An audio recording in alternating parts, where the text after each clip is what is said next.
মেয়েরা কি হুডি পরতে পারবে? পরিবার থেকে দূরে থাকার কারণে সফরে মাহরাম নিয়ে যাওয়া যায় না, এক্ষেত্রে করণীয় কি? ভার্সিটির কাজের ক্ষেত্রে ছেলেদের সাথে কথা বলতেই হয় আমাদের, এ ব্যাপারে পরামর্শ দিন। মেয়েরা কি হুডি পরতে পারবে? প্রথম প্রশ্ন এটা, মেয়েরা কি হুডি পরতে পারবে? দেখুন,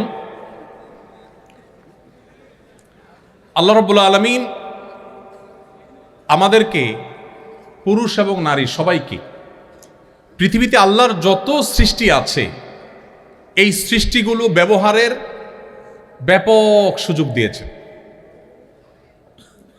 আমরা হারাম হারাম শুনতে শুনতে অনেক সময় মনে করি, এই যে প্রশ্ন আসছে মনে, যে হুডি পরা যাবে, আবার হালাল না হারাম।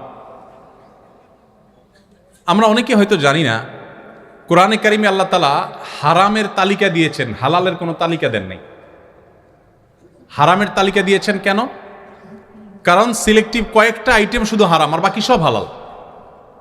ইসলামী ফিকহের একটা গুরুত্বপূর্ণ প্রিন্সিপাল হলো, মূলনীতি হলো যে আল আসলু ফিল আশিয়াই আল ইবাহা। সৃষ্টি জগতের সবই মানুষের জন্য হালাল, সব। যেগুলো আল্লাহ তাআলা নিষেধ করেছেন শুধুমাত্র ওই আইটেমগুলো বাদে বাকি সব হালাল। হারামের তালিকা আল্লাহ কোরআনে উল্লেখ করেছেন, হুররিমা আলাইকুমুল মাইতাতু ওয়াদ-দামু ওয়া লাহমুল খিনজিরি ওয়া মা উহিল্লা লিগাইরিল্লাহ। তোমাদের জন্য রক্ত হারাম করা হয়েছে, রক্ত, এটা আমাদের স্বাস্থ্যের জন্য ক্ষতিকর। মৃত প্রাণী হারাম করা হয়েছে, শূকর হারাম করা হয়েছে। এটা অবশ্য বুঝে আসে না শূকর হারাম কেন করা হয়েছে। পৃথিবীর বহু মানুষ শূকর খায়, কিন্তু তারা ভালো আছে, সমস্যা নাই, বোঝা যাচ্ছে। তাহলে কেন হারাম করেছেন? ওই যে আল্লাহ রাব্বুল আলামিনের সব টেকনোলজি আমাদের বোঝা জরুরি না। আল্লাহ তাআলার সকল নির্দেশের যথার্থতা যদি আমি বুঝেই যাই, আমার বুঝে আসলে আমি মানবো, না আসলে মানবো না, তাহলে তো আল্লাহকে মানা হলো না, আমার বিবেককে আমি অনুসরণ করা হলো। আল্লামা ইকবালের একটি চমৎকার কবিতা আমি বিভিন্ন সময় কোট করি। তিনি বলেছিলেন, জো সমঝ মে আ গই ও ফির খোদা কিউ কর হুয়া। যাকে আপনার ব্রেইনে ক্যাপচার করে ফেলতে পেরেছেন, তিনি আবার আল্লাহ কিভাবে হলেন? আল্লাহ তো তিনি যার সকল আদেশ নিষেধের যথার্থতা, যৌক্তিকতা আপনি সবগুলো উদ্ঘাটন করতে পারবেন না। কোনোটা 500 বছর পরে হবে, কোনোটা 1000 বছর পরে মানুষ আবিষ্কার করবে, কোনোটা 5000 পরে মানুষ আবিষ্কার করবে। যে এই নির্দেশ এই জন্য দেওয়া হয়েছে, এই যথার্থতা আজকে বুঝে এসছে। কোভিড-19 সময় আমরা দেখেছি, নবী করিম সাল্লাল্লাহু আলাইহি সাল্লামের 1500 বছর আগে বলা ঐতিহাসিক হাদিসগুলো মনে হচ্ছিল যে আজকের এই 2021, 22, 23 এই কোভিড-19 বাস্তবতার সময়ের জন্য বোধ হয় তিনি বলেছেন। তিনি বলেছেন, কোনো এলাকায় যখন মহামারী হয়, তোমরা সে এলাকা থেকে বের হয়ে যাবে না, আর বাহির থেকে কেউ প্রবেশও করবে না। আমরা শাটডাউন দেখেছি, লকডাউন দেখেছি। নবী সাল্লাল্লাহু আলাইহি ওয়াসাল্লাম এই হাদিসের সাথে যদি আপনি মেলাবার চেষ্টা করেন, মনে হবে যে আজকের জন্য বোধহয় তিনি হাদিসটা বলেছেন। ওয়ারেস বলেছেন 1500 বছর আগে, 1500 বছর পরে এসে আমাদের কাছে সে দিনের আলামত পরিষ্কার হয়েছে। ওযু করার আগে তিনি আমাদেরকে কবজি সহ 3 বার আগে হাত ধুইতে বলেছেন। 3 বার। কেন 3 বার? একবার ধুলে তো হইতে পারত। আমরা কোভিড-19 সময় দেখেছি ডাক্তাররা আমাদেরকে বলছেন 20 সেকেন্ড ধরে ধুইতে হবে। আপনি যদি ওযুর আগে 3 বার হাত ধোন ডলে ডলে, তো দেখবেন যে আপনি 20 সেকেন্ড হয়ে গেছে হয়তোবা। তো এইভাবে নবী করিম সাল্লাল্লাহু আলাইহি সাল্লামের বহু আদেশ নিষেধ, আল্লাহ তাআলার বহু আদেশ নিষেধ, যেটার যৌক্তিকতা, যথার্থতা হয়তো আমার এখন বুঝে আসছে না, পরে আসবে। আমার বুঝে আসা সবসময় জরুরি না, বরং অনেক কিছু বুঝে না আসাটাই যৌক্তিক। যাই হোক, তো যেটি বলছিলাম, কোরআনে আল্লাহ তাআলা হারামের তালিকা উল্লেখ করেছেন। শুকর আল্লাহ কেন হারাম করেছেন, সেখান থেকে কথাগুলো আসলো। কেন হারাম করেছেন? হয়তোবা আরো 200 বছর পরে আবিষ্কার হবে, মানুষ আবিষ্কার করবে, গবেষণা করে বের করবে যে এর মধ্যে কি সমস্যা আছে, কেন আল্লাহ তাআলা হারাম করেছেন। হয়তোবা মানুষ আবিষ্কার করতেই পারবে না, কিন্তু নিশ্চয়ই এর ভিতরে কল্যাণ নিহিত আছে। তো হারামের তালিকা উল্লেখ করে আল্লাহ তাআলা বলেছেন, ওয়া উহিল্লা লাকুম মা ওয়ারাআ যালিক। এই যে হারামের তালিকা উল্লেখ করা হলো, এর বাইরে যা কিছু আছে সব তোমাদের জন্য হালাল। তাহলে মানুষের জন্য সবকিছু কি হালাল। ঠিক একইভাবে পোশাকের ক্ষেত্রে আল্লাহ তাআলা আমাদের কিছু মূলনীতি দিয়েছে।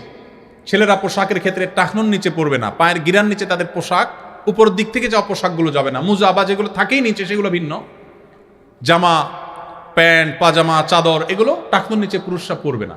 কেন পরবে না? ওই আবার চলে আসে সেই প্রশ্নের উত্তর যে আল্লাহ তাআলা কেন নিষেধ করেছেন বা রাসূল সাল্লাল্লাহু আলাইহি ওয়াসাল্লাম কেন নিষেধ করেছেন, এর মধ্যে কি ধরনের ক্ষতি আছে যে অন্তর্নিহিত ক্ষতিটা আমরা বুঝি না, সেটা আল্লাহ তাআলা ভালো জানেন, কিন্তু অবশ্যই তার যৌক্তিকতা বা বাস্তবতা আছে। তো পোশাকের ক্ষেত্রে এরকম 2-3টা বা মেইন কয়েকটা মূলনীতি দেওয়া আছে। এই মূলনীতিকে মেনটেন করে আপনি কি হুডি পরবেন, না চাদর পরবেন, না কানটুপি পরবেন, না মাফলার পরবেন, না রুমাল পরবেন, না কি কাঁথা পরবেন, না কম্বল পরবেন, সেটা আপনার ব্যাপার। অর্থাৎ শরীয়ত এক্ষেত্রে আপনাকে অবারিত স্বাধীনতা দিয়ে রেখেছে। অতএব আমাদের যে বোন প্রশ্ন করেছেন যে মেয়েরা হুডি পরতে পারেন কিনা, আমার মনে হয় তিনি উত্তর পেয়েছেন যে হুডি এই পোশাক পরতে যদি কোন হাদিসে কোথাও বাধা নেই, নিষেধ নাই, অতএব কোনো মা কোনো বোন তিনি চাইলে এটা পড়তে পারেন, তিনি চাইলে অন্য কোনোটা পড়তে পারেন, এই স্বাধীনতা তাকে দেয়া হয়েছে এবং কোনো প্রকার বাইন্ডিং সেখানে রাখা হয়নি। আমাদের সমাজে আপনারা লক্ষ্য করবেন ইসলামকে এমনভাবে চিত্রায়িত করার চেষ্টা করে একটা ক্ষুদ্র অংশ এই সমাজের একটা নির্দিষ্ট চক্র, যে ইসলাম মানে আতঙ্কের একটা ব্যাপার স্যাপার। ইসলাম আসলে মনে হয় যে সব শেষ হয়ে যাবে, কেউ মনে কিছু করতে পারবে না, হুডি পড়তে পারবে কিনা মেয়েরা এটা টেনশনের ব্যাপার হয়ে গেছে। ইসলামটাকে এইভাবে উপস্থাপন করা হয়েছে আমাদের সামনে, অথচ আমরা জানি না ইসলামের যে দণ্ডবিধিগুলো আছে ইসলামী বিচার ব্যবস্থায়, সেই দণ্ডবিধিগুলোর ভেতরে সেই সমস্ত অপরাধের দণ্ড বা শাস্তি শরীয়ত নির্ধারণ করে দিয়েছে যেই অপরাধগুলো দমন না করলে সমাজ ক্ষতিগ্রস্ত হবে। কোনো ব্যক্তি নিজে যদি জাহান্নামের অতল তলেও চলে যায় সেটার জন্য শরীয়ত কোনো দণ্ড স্থাপন করে নাই। চুরি, এটা যদি নিয়ন্ত্রণ করা না যায় সমাজ কি স্থিতিশীল হবে না অস্থিতিশীল হবে? এজন্য চুরির শাস্তি কোরআনে আছে। ডাকাতি যদি ব্যাপক হারে বেড়ে যায়, রাহাজানি বেড়ে যায়, জনজীবন বিপর্যস্ত হবে, সেজন্য ডাকাতির শাস্তি কোরআনে বলা আছে। হোয়ারেজ একজন মানুষ যদি এক ওয়াক্ত নামাজও না পড়ে, সমাজের মানুষের ক্ষতিগ্রস্ত হওয়ার কোনো ব্যাপার সেখানে থাকবে? এজন্য ইসলামের সবচেয়ে গুরুত্বপূর্ণ নির্দেশ, ইমানের পরে নামাজ যদি কেউ না পড়ে তার জন্য কোনো দণ্ডবিধি বা কোনো দণ্ড কোরআন বা হাদিসে কোথাও নেই। যারা ইসলামকে আতঙ্কের একটা বিষয় হিসাবে উপস্থাপন করেন তারা মূলত আমাদেরকে ইসলাম সম্পর্কে একটা ভুল বার্তা দিয়ে রেখেছেন। আমরা অনেক মুসলমানরাও মনে করি যে ইসলাম আসলে বোধহয় আমরা একটু ভালো করে দাঁড়াইতেও পারবো না, ভালো করে বসতেও পারবো না, এমন এমন বিদঘুটে এবং আজব আজব চিন্তা আমাদের মাথায় আসে, প্রশ্ন আমাদের মাথায় আসে, মনে হয় ইসলাম মানে একেবারে আমাদের টাইট হয়ে থাকতে হবে।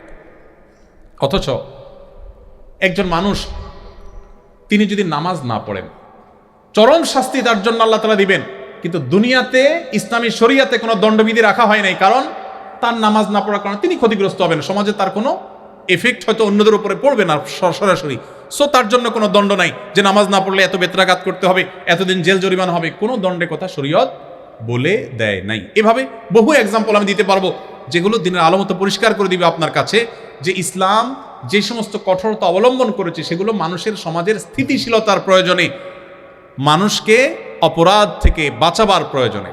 আমি শুধু একটা কথা বলে অন্য প্রশ্নে চলে যাচ্ছি, সেটা হলো এই যে আমাদের দেশে প্রচুর পরিমাণ সড়ক দুর্ঘটনা হয়, একের পর এক সড়ক দুর্ঘটনা হয়, যার যা সে বুঝে কি হারিয়েছে, কিন্তু কোনো বিহিত নাই।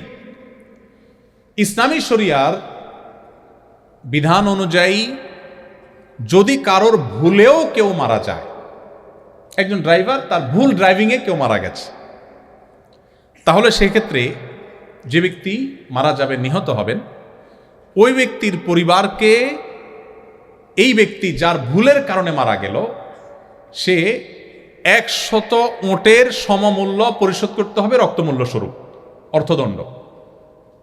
কেন?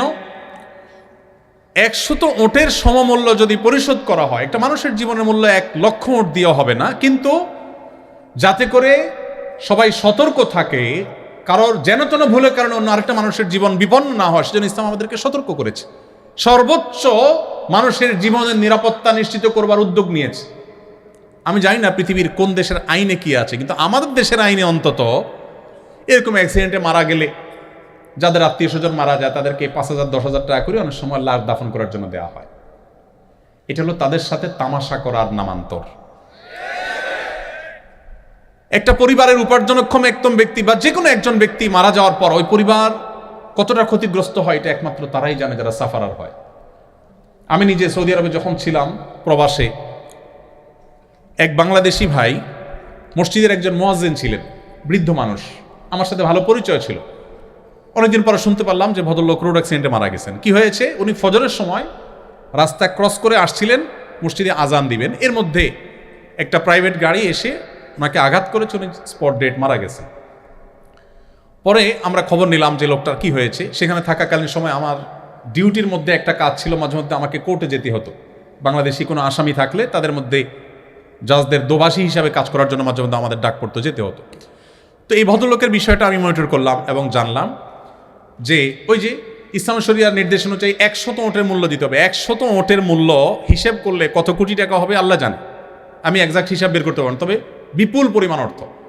এটা ওই ব্যক্তির পরিবারের কাছে যেন পৌঁছানো হয়, সেজন্য যেই ভদ্রলোকের গাড়ি অ্যাক্সিডেন্টে মারা গেছে উনি নিজে পুলিশ ছিলেন, তাকে জেলে পোরা হলো এবং যতদিন পর্যন্ত এই টাকা পরিশোধ করতে না পারবে ততদিন পর্যন্ত জেলে থাকবেন। এত টাকা পরিশোধ করার ক্ষমতা না থাকলে নিহত ব্যক্তির পরিবারের হাতে পায়ে ধরে তাদের কাছ থেকে যদি কমায় নিতে পারে, মাফ নিতে পারে, তাহলে বের হতে পারে। এটাই ইসলামের নির্দেশ। এখন দেখুন, এই যে কঠোরতা ইসলাম অবলম্বন করেছে, কেন? মানুষের জীবন নিরাপত্তার প্রয়োজন। ইসলামের বিধিবিধানের যত কঠোরতা আছে সেগুলো আমাদের কল্যাণার্থে, অন্য কিছু নয়। এই একটি বিষয় যদি আমরা আমাদের মধ্যে ধারণ করতে পারি, ইসলাম নিয়ে আমাদের যে আতঙ্ক সৃষ্টি করা আমাদের সমাজে, সেটি দূর হয়ে যাবে। অনেক সময় যারা ইসলামের কথা বলি, আমরাও ইসলামকে ভুলভাবে উপস্থাপন করি, এমনভাবে উপস্থাপন করি মানুষ ভীত সন্ত্রস্ত হয়ে আতঙ্কিত হয়, সেটি আমাদের ভুলের জায়গা। তো এই জন্য মেয়েরা শুধু হুডি পড়াই নয়, অন্য যত ক্ষেত্রে স্বাধীনতা শরীয়ত দিয়েছে সকল স্বাধীনতা তারা ভোগ করতে পারবে। এটা তাদের চয়েসের ব্যাপার। চয়েসের ব্যাপারে শরীয়ত আমাদেরকে কোনো প্রকার হস্তক্ষেপ সচরাচর করে না, আমাদের একান্ত বিশেষ কোনো সিলেক্টিভ যদি কোনো ইস্যু থাকে সেটার বিষয়ের বাইরে। পরিবার থেকে দূরে থাকার কারণে সফরে মাহরাম নিয়ে যাওয়া যায় না, এক্ষেত্রে করণীয় কি? যে সমস্ত বোনরা পড়াশোনা করেন, নিজের বাড়ি থেকে অনেক দূরে আসেন, ইসলামের শরিয়ার নির্দেশনা হলো পড়াশোনা শুধু নয়, যে কোনো কাজে আপনি যাবেন, যদি আপনি দূরে যান, সফরের দূরত্বে যান, 75 কিলোমিটার বা আরো কম, আরো বেশি পথ যদি আপনি পার হন, তাহলে সেক্ষেত্রে আপনার কোনো মাহরাম পুরুষ সাথে থাকতে হবে। কেন মাহরাম পুরুষ থাকতে হবে? এটা আপনার প্রাইভেসি রক্ষার জন্য, যাতে করে আপনি কোনোভাবে ক্ষতিগ্রস্ত না হন, আপনার নিরাপত্তার প্রয়োজনে। আপনি যদি বলেন যে না, আমার নিরাপত্তা এটা প্রয়োজন নেই, তো আমি বলবো যে একজন নারীও যদি নিগৃহীত হন বা কোনোভাবে জুলুমের শিকার হন, তো শরীয়ত সেই পথটা জানে বন্ধ হয়, সেজন্য বিধান রেখেছে। বিধান মাহরাম সাথে নিয়ে আপনি যেতে পারেন। মাহরাম আপনাকে রেখে আসলো হোস্টেলে, এরপরে মাহরাম চলে আসলো, আপনি পড়াশোনা করছেন, পর্দা পুশিদার মধ্যে থেকে যদি করতে পারেন, শরীয়ত সেখানে কোনো বাদ সাধে না, আপনার জন্য সেই স্বাধীনতা শরীয়ত দিয়েছে। কিন্তু সফরের দূরত্ব যদি হয় তাহলে মাহরাম আপনার সাথে যেতে হবে, যদি না যায় তাহলে আপনি গুনাহগার হবেন। মাহরামের যে তালিকা সেটা খুব দীর্ঘ, শুধু বাবা আর ভাই না, অতএব যে কোনো মাহরাম আপনার সাথে যেতে পারেন। অবশ্য বিশেষ বিবেচনায় মহিলাদের অন্যান্য মহিলাদের সাথে যদি যায়, সেখানে নিরাপত্তার কোনো সমস্যা হলে অন্য মেয়েরা তাকে ধরতে পারবে, এরকম পরিস্থিতি তৈরি হলে ক্ষেত্র বিশেষে অনেক ওলামা ইকরাম ফতোয়া দিয়েছেন যে সেটা করা যাবে। মাহরাম নাই, অন্যান্য মেয়েদের সাথে যদি সহযাত্রী হয়ে যান, এটা স্পেশাল এবং বিশেষ বিশেষ ক্ষেত্রে। ভার্সিটির কাজের ক্ষেত্রে ছেলেদের সাথে কথা বলতেই হয় আমাদের, এ ব্যাপারে পরামর্শ দিন। আল্লাহ রাব্বুল আলামিন বলেছেন ওয়াকুলনা কাওলাম মা'রুফা।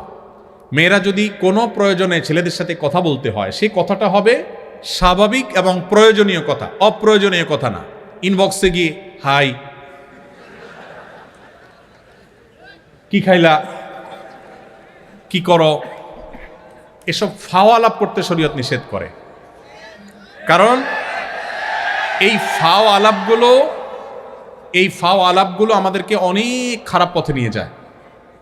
আমরা এই বিষয়ে সম্ভবত জগন্নাথ বিশ্ববিদ্যালয় সিরাজ সেমিনারে কথা বলার পর সেখানকার অ্যাক্টিং ভিসি মহোদয় বলেছিলেন যে ভাই, নিয়মিত এই ইস্যুতে আমাদের বিচার এবং দেন দরবার করা লাগে। ওই যে হাই থেকে শুরু হয়েছে, এরপরে নাই হয়ে গেছে। শুরু হয়েছে হাই থেকে, শেষ হয়েছে নাই দিয়ে। কি নাই? ক্যারিয়ার নাই হয়ে গেছে, ফ্যামিলি নাই হয়ে গেছে, বাবা মা নাই হয়ে গেছে, এমনকি মাথাও নষ্ট হয়ে গেছে। নবী করিম সাল্লাল্লাহু আলাইহি ওয়াসাল্লাম বলেছেন, একজন বুদ্ধিমান প্রচন্ড মেধাবী পুরুষের ব্রেইনকে মুহূর্তের ভিতরে ক্যাপচার করে ফেলার ক্ষমতা একজন নারীর চাইতে বেশি আল্লাহ তাআলা কাউকে দেননি। এটা কোনো নারীর নেগেটিভ দিক না, এটা নারীর নেগেটিভ দিক না, এটা তার পাওয়ারের জায়গা। আল্লাহ তাআলা পাওয়ার দিয়ে রেখেছেন। এজন্য একজন পুরুষ তিনি সতর্ক থাকবেন, সজাগ থাকবেন যে আমি কোনোভাবে যেন ভুল পথে পা না বাড়াই, অসময়ে অজাগায় হাই দিয়া যেন নাই হয়ে না যায়। সতর্ক থাকতে বলে শরীয়ত। শরীয়ত বলে আমাদের সকল ভালোবাসা এগুলোকে আমরা জমিয়ে রাখবো, সবগুলোকে বুকে জমিয়ে রাখবো আমাদের জীবনে বৈধ জীবন সঙ্গিনীর জন্য। আর যদি রাস্তাঘাটে, অলিতে গলিতে, ক্লাসরুমে মেসেঞ্জারের চিপা চাপায় ভালোবাসা যেখানে সেখানে বিলায় বেড়ান, জীবনে যখন ভালোবাসা নিজের বৈধ সঙ্গীকে নিবেদন করার প্রয়োজন হবে, তখন দেখবেন ভালোবাসার পুঁজিতে টান পড়ছে, তখন খুঁজে আর ভালোবাসা হাতে পাবেন না। এই জন্য যারা নিজের চরিত্রকে হেফাজত করে এরা দেখবেন তাদের সম্পর্কগুলো অনেক প্রগাঢ়, স্বামী স্ত্রীর মধ্যে ভালোবাসা অনেক বেশি। আর যারা সকাল বিকাল ভালোবাসা বিনিময়ের নামে অবৈধ সম্পর্ক আদান প্রদান করে এবং এগুলোকে প্রমোট করে, আমি কাউকে ছোট করার জন্য বলছি না, তাদের দেখবেন যত ডাকডোল পিটিয়ে বিয়ে হয় তত ডাকডোল পিটিয়ে আবার ভাঙে। আপনাদেরকে সকাল বিকাল যারা নাটক, সিনেমা, নোবেল, উপন্যাসে প্রেম নামক এই হারাম রিলেশনকে যারা শিখায়, মুসলিম যুবকের তেজ ধার দ্বারা ধ্বংস করার চক্রান্তে লিপ্ত, সেই তথাকথিত প্রেম বা ভালোবাসার অভিনয় করে করে যারা আপনাদেরকে শিখায় কিভাবে প্রেমকে জয় করতে গিয়ে ধর্মকেও বৃদ্ধাঙ্গুলি দেখাতে হবে, নিউজে পজিটিভলি দেখানো হবে, অন্য ধর্মের দুইজন দুই ধর্মের হওয়া সত্ত্বেও তাদের ধর্ম তাদের ভালোবাসায় বাধা হয়ে দাঁড়ায় নাই। বাহ, উনি একটা কিছু জয় করেছেন। কি জয় করেছেন? ওনার ভালোবাসা উনি জয় করেছেন। খুব পজিটিভলি দেখানো হয়, তাই না? পৃথিবীতে এত কিছু ঘটে, কিন্তু উপন্যাস মানেই ঘুরে ফিরেও চিপায় ওই অবৈধ সম্পর্ক, ওই হারাম রিলেশন, ওই 2 নম্বর পথ, ওই বাবা মার অবাধ্যতার পথে নিয়ে যাওয়া, ওই কেরিয়ার ধ্বংস করে দেওয়া, পড়াশোনা ধ্বংস করে দেওয়া, ঈমান আমল শেষ করে দেওয়া, তারুণ্য শেষ করে দেওয়া। এরা এদেশের তারুণ্যের সবচেয়ে বড় শত্রু। এদেশে যত আত্মহত্যা করেছে তরুণেরা অপরিণত বয়সে প্রেম নামক এই অবৈধ রিলেশন করতে গিয়ে, যত বাবা মায়ের বুক খালি হয়েছে, যত বাবা মায়ের সাথে সন্তানের সম্পর্ক নষ্ট হয়েছে, যত সন্তান ঘরছাড়া হয়েছে, যত তরুণের পড়াশোনা ধ্বংস হয়েছে, যত তরুণের ক্যারিয়ার নষ্ট হয়েছে, যত মানুষের চাকরি জীবন ধ্বংস হয়েছে, যত সংসার ভেঙেছে, যত বাচ্চারা মা বাবার স্নেহহারা হয়েছে, এই সবগুলোর জন্য তথাকথিত বিবাহ বহির্ভূত অবৈধ ভালোবাসার প্রমোটাররা আসামি। এরা কেউ এই সমস্ত অপরাধের দায় এড়াতে পারে না। এরা আপনাকে সকাল বিকাল অভিনয় করে দেখাবে কিভাবে প্রেমকে জয় করতে হয়। মা বাবার অবাধ্য হয়েও নিজের অবৈধ কাজের সঙ্গীর হাত ধরে চলে যেতে হবে, সমাজকে বৃদ্ধাঙ্গুলি দেখিয়ে, মা বাবাকে বৃদ্ধাঙ্গুলি দেখিয়ে এটাকে পজিটিভলি তারা তুলে ধরবে। হ্যাঁ, অবশেষে নাটকে, সিনেমায়, নোবেলে প্রেমের জয় হয়েছে, মা বাবা হাসছে, সবাই পরে মাইনে নিছে।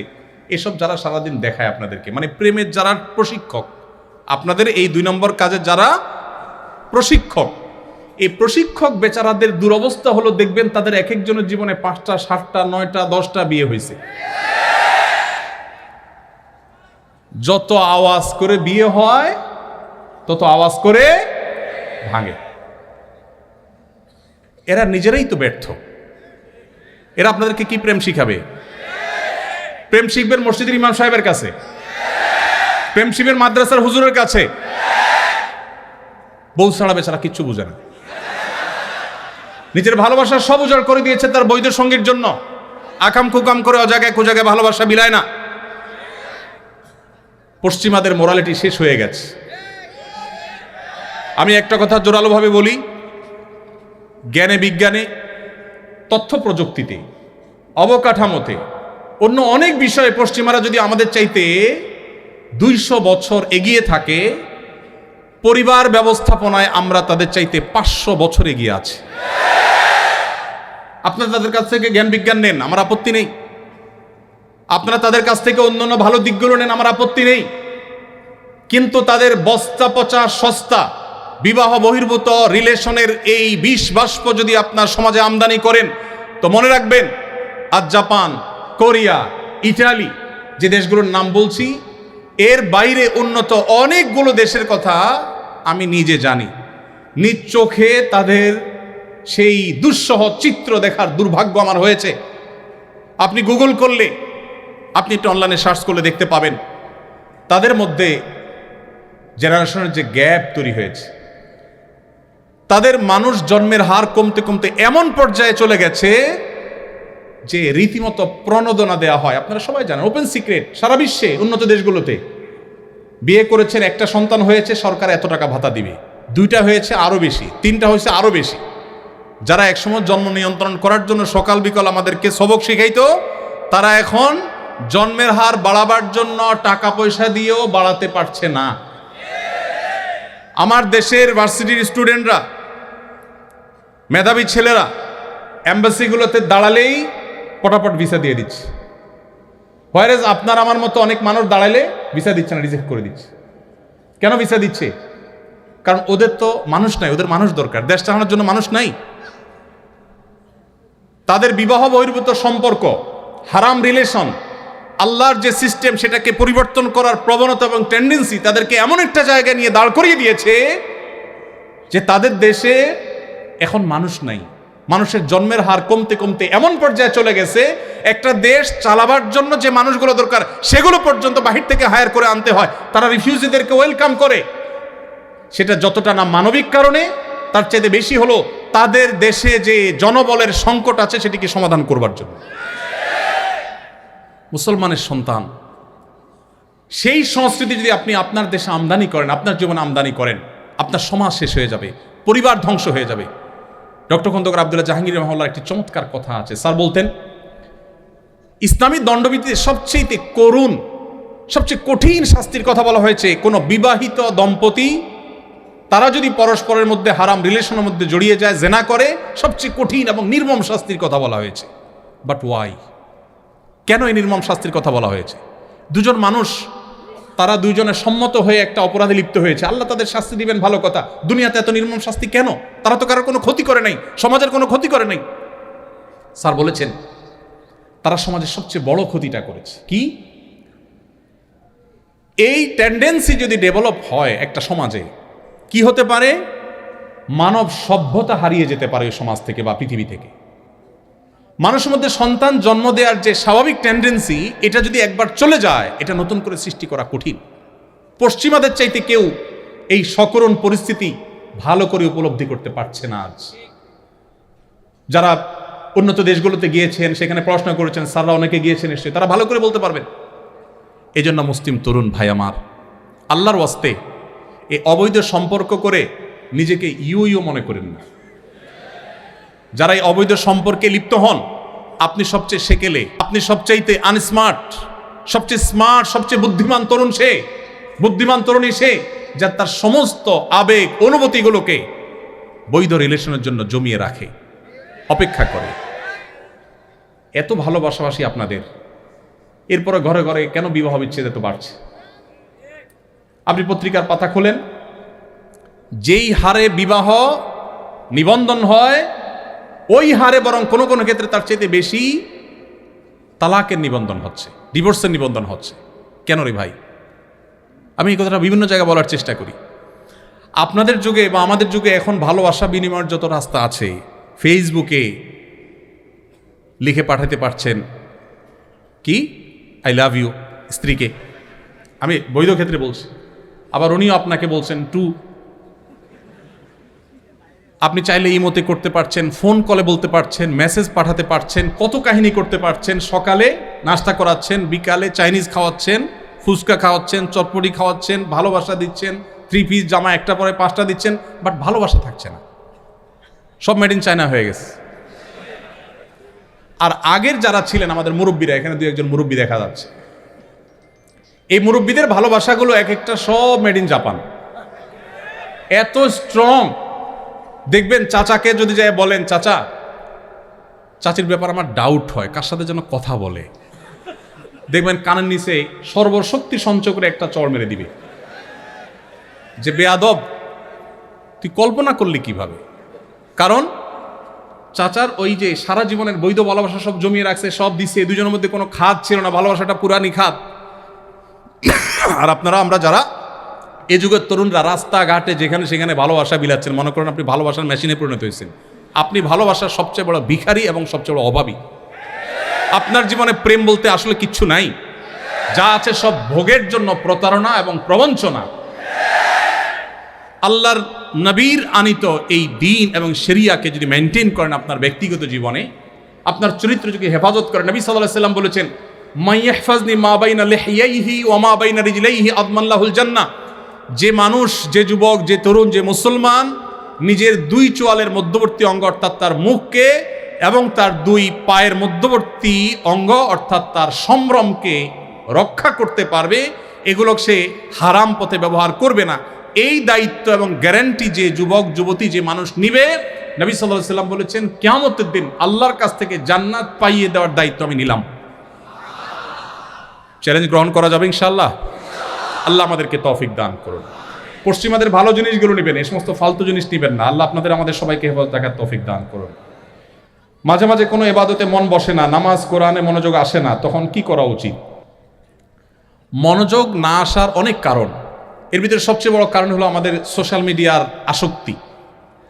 আমাদের ডাক্তার নাবিল ভাই এক্ষেত্রে অনেক ভালো বলেন, মাশাআল্লাহ।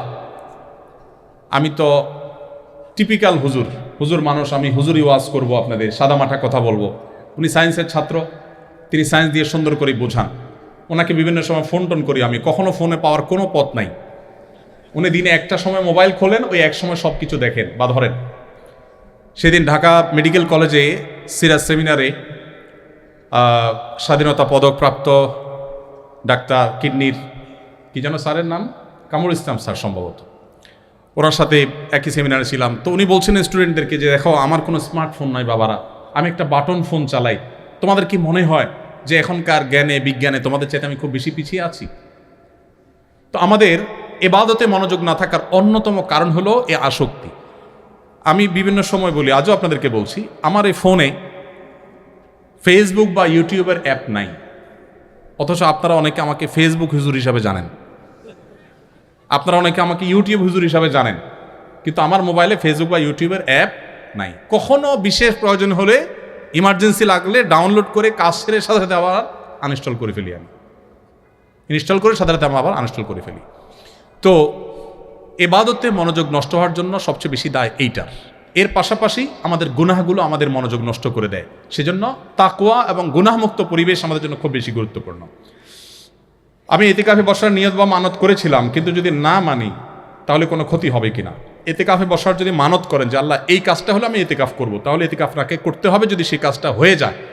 কারণ মানত করে ফেললে যদি লিগ্যাল এবং বৈধ মানত হয়, সেটা পূরণ করা ওয়াজিব হয়। এরপর প্রশ্ন হলো,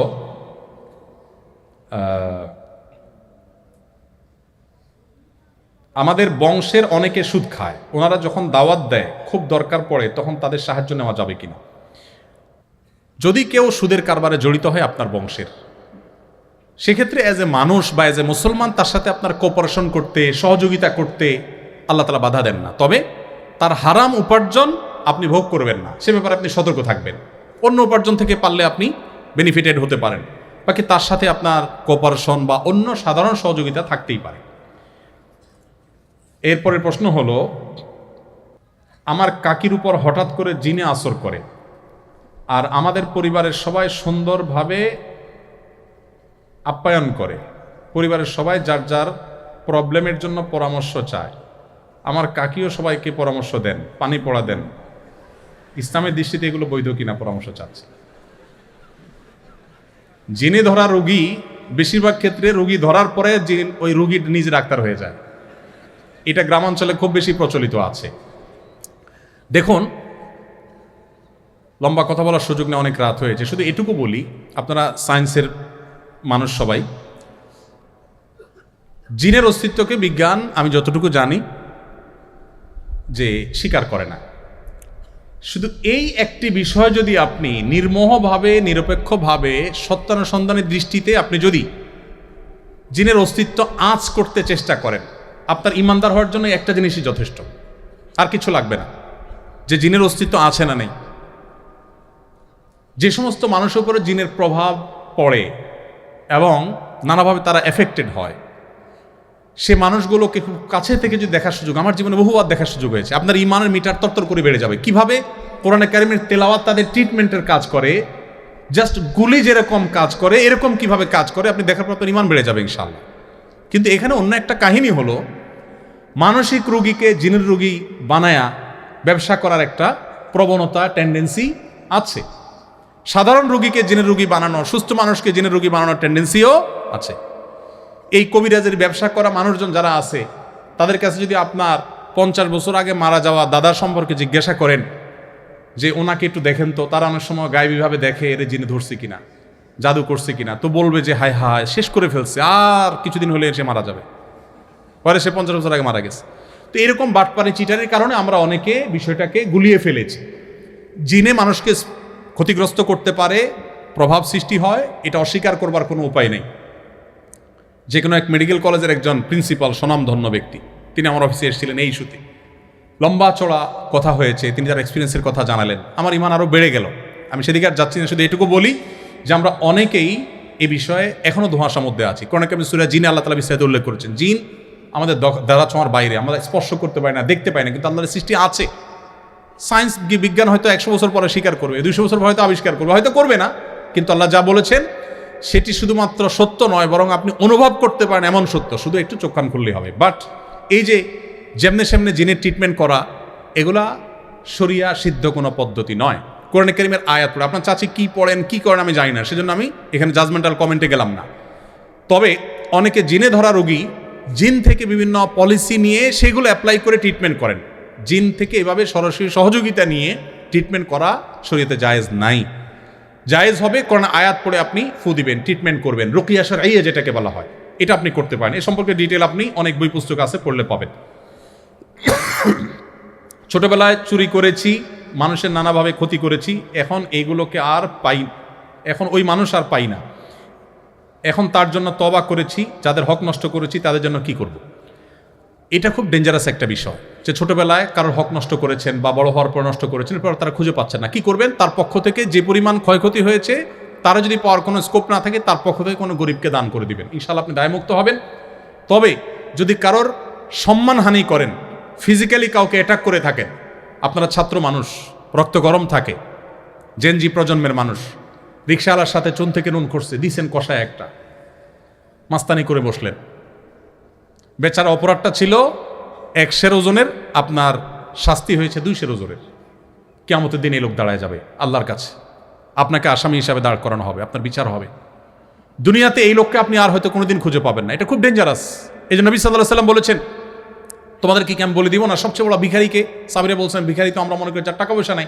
নবী বলেছেন, না, টাকা পয়সা আজকে নাই কালকে আসবে, এটা চূড়ান্ত ভিখারি না। চূড়ান্ত ভিখারি হলো যে নামাজ পড়েছে, রোজা রেখেছে, দাড়ি রেখেছে, টুপি রেখেছে, ওয়াজ করেছে, ওয়াজ শুনেছে, কোরআন তেলাওয়াত করেছে, হজ উমরা করেছে, দান সাদাকা করেছে, মানুষের সেবা করেছে, বাট কোনো মানুষের অধিকার নষ্ট করেছে, কিয়ামতের দিন সেই পাওনাদাররা সব উপস্থিত হয়ে যাবে। সেদিন তো আর মানুষ ক্যাশ টাকা নিবে না, তার আমল বিনিময় হিসাবে নিতে নিতে নিঃস্ব হয়ে সে জাহান্নামে নিক্ষিপ্ত হবে। এই জন্য ভাইরা, তারুণ্যের এই চঞ্চলতা যেন আপনাকে অপরাধ, বিশেষ করে মানুষের প্রতি অন্যায় করতে কখনো প্ররোচিত না করে। আপনি নেকামল করতে পারেন আর না পারেন, আপনি ওয়াজ শুনতে পারেন আর না পারেন, আপনি জিকির আজকার করতে পারেন আর না পারেন, নফল নামাজ পড়তে পারেন আর না পারেন, দান সাদাকা করতে পারেন আর না পারেন, হজ উমরা করতে পারেন আর না পারেন, আল্লাহর হস্তে কোনো মানুষের অধিকার নষ্ট বা খর্ব করবেন না। এই চেতনা যদি আপনার ভিতরে ধরে রাখতে পারেন, জান্নাতের পথ ইনশাআল্লাহ সুগম এবং সহজ। আমরা সালাত আদায় করার সময় যে সূরা পড়ি, সেখানে কি প্রতি রাকাতে কোরআন শরীফের ক্রমানুসারে সূরা পড়তে হবে? যদি তাই হয়, তবে এশার নামাজ, বিতির নামাজে কোন সূরা পাঠ করা উত্তম হবে? জি, ক্রমানুসার মেনটেন করা এটা সুন্নাত। এবং এশা হোক আর বিতির হোক, আপনি ডান দিক থেকে বাম দিকে অর্থাৎ উপর থেকে নিচে আলাম তারা লিলাফে আড়াইতাল্লাদি এভাবে আস্তে আস্তে নিচের দিকে যাবেন, উল্টা যাবেন না। যদি কখনো প্রথম রাকাতে শেষ সূরা পড়ে বসেন, সূরা নাস পড়ে বসছেন প্রথম রাকাত, তাহলে এবার এরপরও তো আর সূরা নাই, তখন কি করবেন? অ্যাক্সিডেন্টলি এরকম যদি করেন নামাজ হয়ে যাবে, কোনো অসুবিধা নেই। ইচ্ছাকৃত এরকম করাটা মাকরু, অনিচ্ছাকৃতভাবে হয়ে গেলে কোনো অসুবিধা নেই। আপনি দ্বিতীয় রাকাতে সূরায়ে ইখলাস বা সূরায়ে ফালাক পড়লে কোনো অসুবিধা নেই, নামাজ হয়ে যাবে। মেয়েদের দাদা সুদের টাকা লেনদেন করে, কিন্তু মেয়ের বাবা এটার সাথে জড়িত না, তারা একই বাড়িতে বসবাস করে, কিন্তু তাদের সংসার আলাদা। এমত অবস্থা ওই বাড়িতে কি বিবাহ বন্ধনে আবদ্ধ হওয়া যাবে? বেশিরভাগই বিবাহ সংক্রান্ত প্রশ্ন এখানে দেখলাম। স্বাভাবিক, বেশিরভাগই আপনারা অবিবাহিত, বিয়ের প্রশ্নই করবে, এটাই স্বাভাবিক, আলহামদুলিল্লাহ। তবে ইসলাম একজনের অপরাধকে আরেকজনের উপরে চাপায় না। মেয়ের দাদা সুদের কারবার করছে, তো তার দায় মেয়ের দাদা, মেয়ের বাবা সুদের কারবার করে নাই, সো এটা মেয়ের বাবার উপরে বর্তাবে না। আপনি নিশ্চিন্তে আপনার শ্বশুরের মেয়ে বিয়ে করতে পারেন। এরপরের প্রশ্ন হলো, আমি এটা সংক্ষেপে যাই কয়েকটা। আমার পরিবার আর্থিকভাবে অসচ্ছল, তারা আমার দিকে তাকায় আছে, আমি কি এখন নিজের জীবন সুন্দর করার জন্য আরো পড়াশোনা করব, নাকি তাদের আর্থিক সাপোর্ট দেওয়ার জন্য চাকরি করব? আমি অনেক ডিপ্রেশনে আছি হুজুর। যে ভাই প্রশ্নটি করেছেন তাকে বলতে চাই, এটা আসলে ভ্যারি করবে পরিবারের অবস্থার উপরে। যদি এমন হয় যে আপনি একমাত্র ব্যক্তি যে পরিবারের এফোর্ট দেওয়ার মতো ফিনান্সিয়াল, এবং আপনি যদি উপার্জন না করেন তাহলে পরিবার না খেয়ে মারা যাবে, দুঃসহ দিনাতিপাত করবে, বাবা মার মানবেতর কষ্ট হবে, তাহলে আপনার জন্য ইসলামী শরিয়াত দৃষ্টিকোণে আপনার পড়াশোনা করে কেরিয়ার বিল্ড আপ করার চাইতে উপার্জন করে তাদের জীবন রক্ষা করা বেশি গুরুত্বপূর্ণ। এটা হলো যদি এই পর্যায়ে হয়।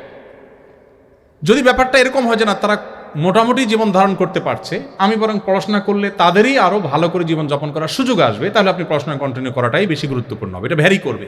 এই জন্য সবচেয়ে ভালো হয় আপনি ভালো দক্ষ কোনো আলেমের কাছে আপনার পুরো অবস্থা বর্ণনা করে তারপর আপনি সমাধান নেবেন। তবে এক্ষেত্রে পড়াশোনা ছেড়ে দেওয়া এটা কোনো আবশ্যক বা জরুরি না। পড়াশোনা কন্টিনিউ করেও আপনি তাদের একান্ত প্রয়োজনীয় ভরণ পোষণ, জানাহা নয় জীবন ধারণ করার জন্য সেটা ব্যবস্থা করতে পারেন। আমি যখন বাংলাদেশের সবচেয়ে বড় মাদ্রাসা হাটাজারি মাদ্রাসার ছাত্র, তখন আমার বাবার জীবনে একটা বিপদ নেমে আসে। তিনি ব্যবসা করতেন, হঠাৎ করে এমনভাবে একটি আঘাত পেয়েছেন ব্যবসায়িকভাবে যে একবার নিঃস্ব হয়ে গেছে, বহু টাকা দেনা হয়ে গেছে, এবং এতটা ডিপ্রেসড হয়ে গেছেন তিনি কোনো কাজ করতে পারছিলেন না।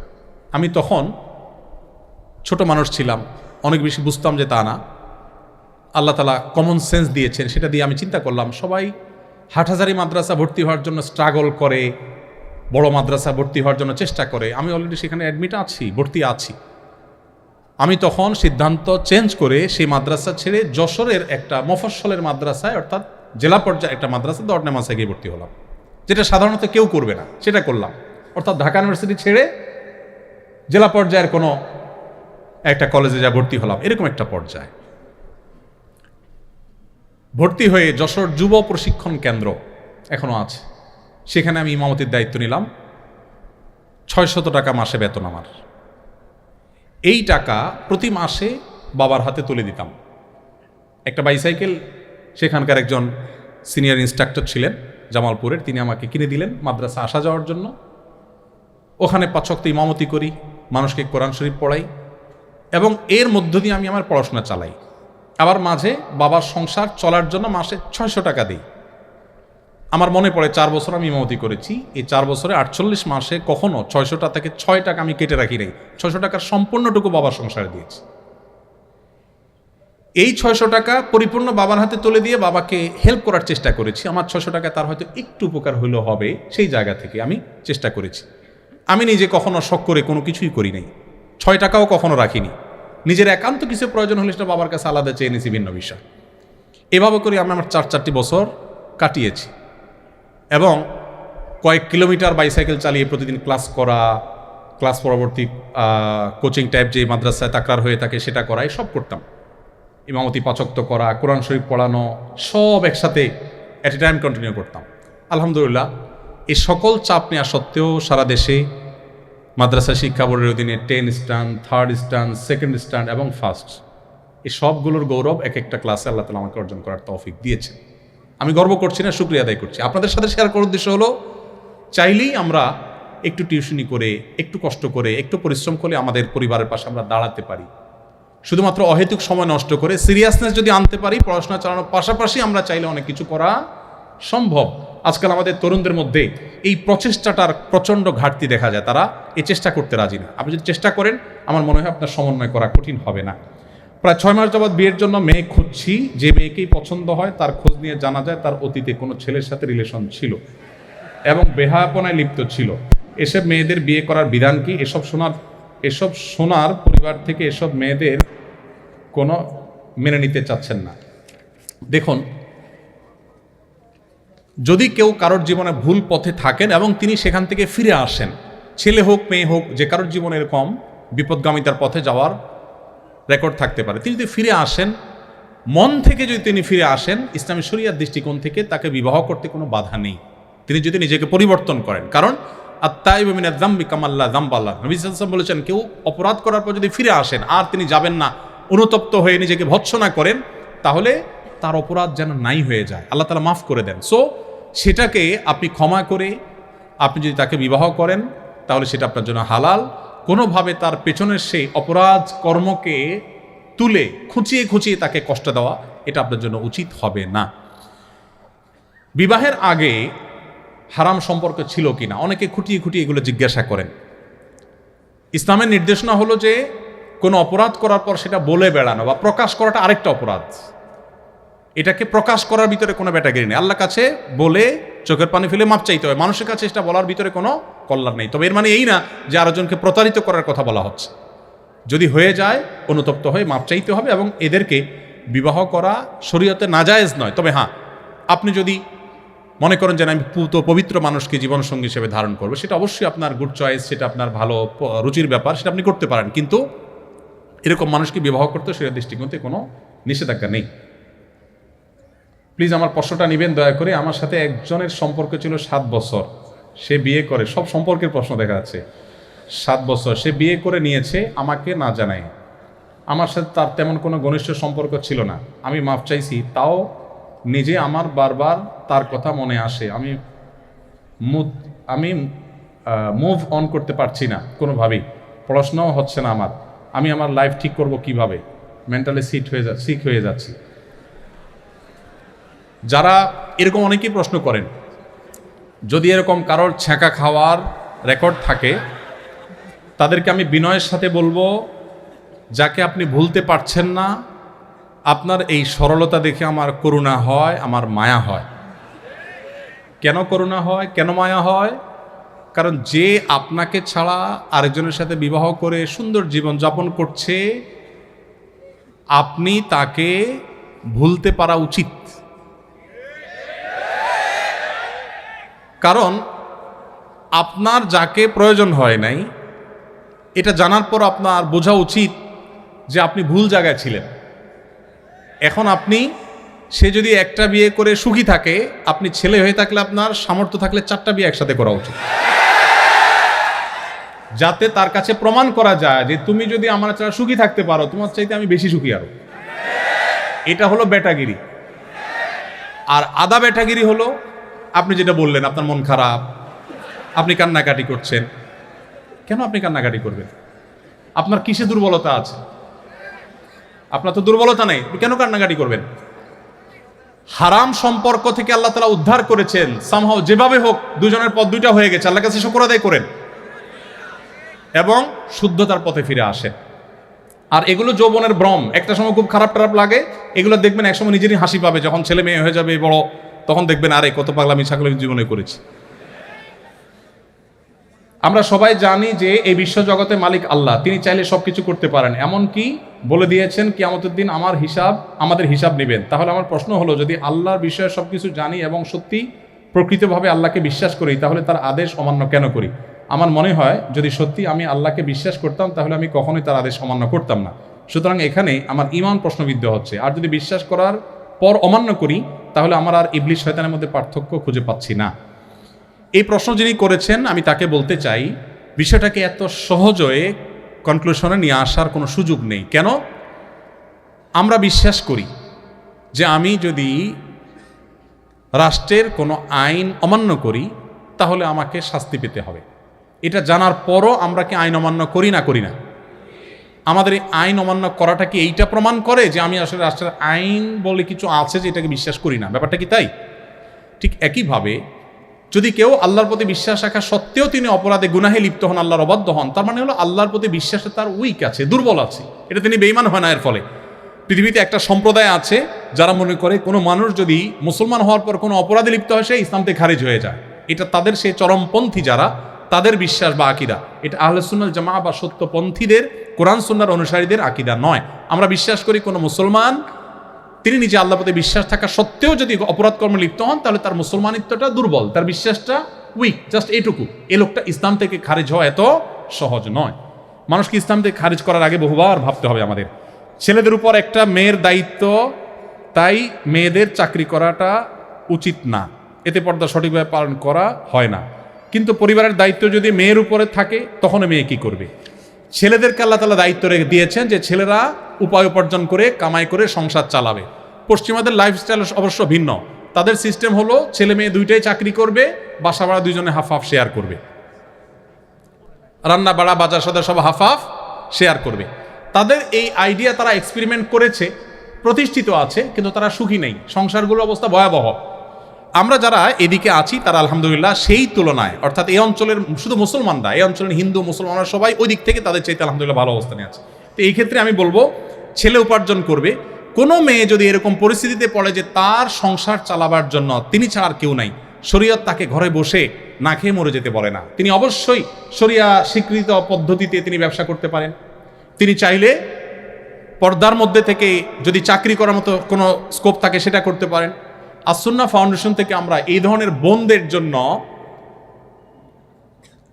আমাদের দেশের জাতীয় দক্ষতা উন্নয়ন কর্তৃপক্ষের অনুমোদন নিয়ে, লাইসেন্স নিয়ে আমরা একটা প্রতিষ্ঠান করেছি আসুন্নাহ স্কিল ডেভেলপমেন্ট ইনস্টিটিউটের অধীনে। আমাদের প্রশিক্ষণ নির্ভর কাজ আমরা প্রচুর পরিমাণে করছি। তার আওতায় আমরা এই ধরনের মেয়েদের যারা অসহায় তাদের জন্য আমরা স্মার্ট টেইলারিংয়ের কোর্সের ব্যবস্থা করেছি। 3 মাস সম্পূর্ণ আবাসিক কোর্স এবং 80% পর্যন্ত আমরা স্কলারশিপ দিয়ে থাকি। কারণ যদি কোনো টাকা পয়সা না থাকে তাদেরকে আমরা বাকি টাকাটা পকেট থেকে দিয়ে হলেও 100% স্কলারশিপ দিয়ে থাকি। তাদেরকে ট্রেনিং দেওয়ার পর আমরা বলি প্রায় 60,000 টাকার উপাদান বা বিভিন্ন উপকরণ আমরা দিয়ে দিই, সেলাই মেশিন থেকে নিয়ে সুই সুতা এভরিথিং আমরা দিয়ে দিই। দিয়ে বলি আপনি এবার বাসায় চলে যান, প্রোডাক্ট তৈরি করেন আপনার প্রাপ্ত প্রশিক্ষণের আলোকে। সেই প্রোডাক্টগুলো আমি আবার আমাদের ফাউন্ডেশনের বিভিন্ন প্রোগ্রামে স্টল করে তাদের সেই প্রোডাক্টগুলো সেল করে দেই, তারা সমস্ত তাদের টাকাটা তুলে তারা নিয়ে যান। এভাবে আমাদের এই বোনদেরকে স্বাবলম্বী করবার জন্য আমরা ফাউন্ডেশন থেকে কাজ করছি।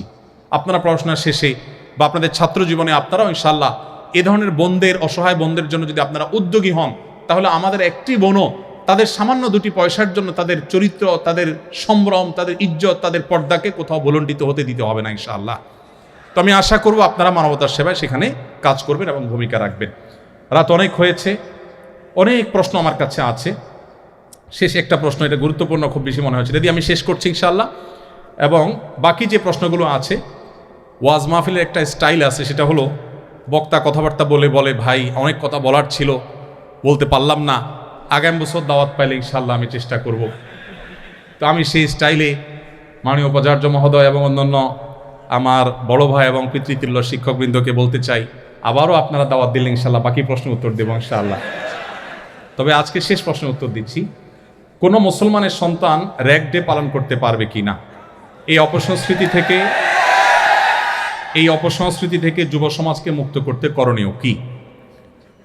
দেখুন, র্যাগ ডে, র্যাগ শব্দের অর্থ আমি যতটুকু জানি, শব্দের অর্থ হৈহুল্লোড় এবং লম্পঝম্প, এই টাইপের কার্যক্রম বা এই টাইপের আচরণ, এই হৈহুল্লোড় করা, এটা র্যাগ শব্দের অর্থ আমি যতটুকু জানি। যদিও র্যাগ শব্দের একটা ব্যাখ্যা আরও বড় আছে, রেইজ অ্যান্ড গিভ, এবং আরও বিভিন্ন রকমের ব্যাখ্যা আছে।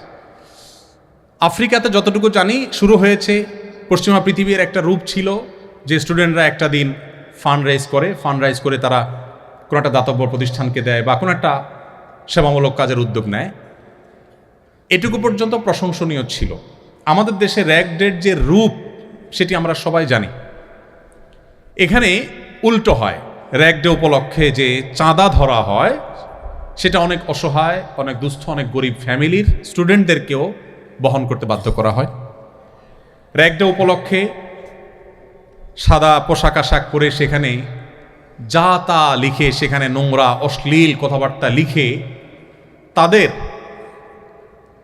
চরিত্রকে ধ্বংস করবার যে মহড়া, যে প্রশিক্ষণ, সেটা হাতে কলমে র্যাগ ডে থেকে নেওয়া হয়ে থাকে।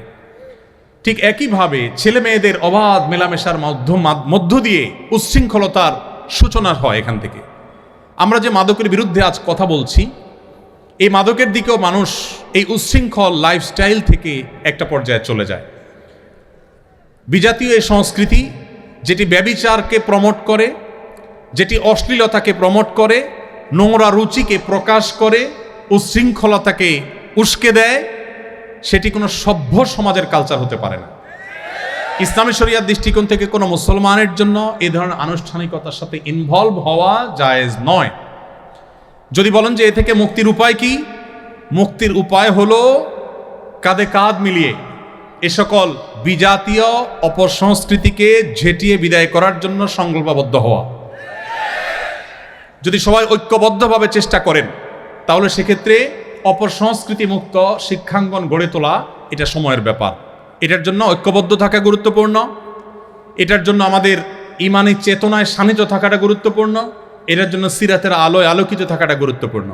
আমি আশা করব আল্লাহ তাআলা আমাদের এই প্রিয় ক্যাম্পাসকে এবং দেশের অন্য সমস্ত শিক্ষা প্রতিষ্ঠানকে এই ধরনের অনাচার থেকে আল্লাহ তাআলা মুক্তি নসিব করবেন। আমরা সুস্থ সংস্কৃতির চর্চা করব, অসুস্থ সংস্কৃতির চর্চা করব না। যেই ছেলে র্যাগ ডেতে সে অশ্লীলতার চর্চা করতে কার্পণ্য করে না বা সেই সুযোগ যে পায়, এই ছেলেই আগামীর ধর্ষক হবে, এই ছেলে আগামীর উত্ত্যক্তকারী হবে, এই ছেলে ইফটিজার হবে, এই ছেলেই নানামুখী অপকর্মে লিপ্ত হবে। অতএব এটার পথ এখান থেকে বন্ধ করতে হবে এবং অন্যায়ের দুয়ারগুলো বন্ধ করার জন্য সবাইকে সম্মিলিতভাবে চেষ্টা চালাতে হবে। আমি আশা করব আল্লাহ তাআলা আমাদেরকে সেই তৌফিক দান করেন। জাযাকুমুল্লাহ খাইর।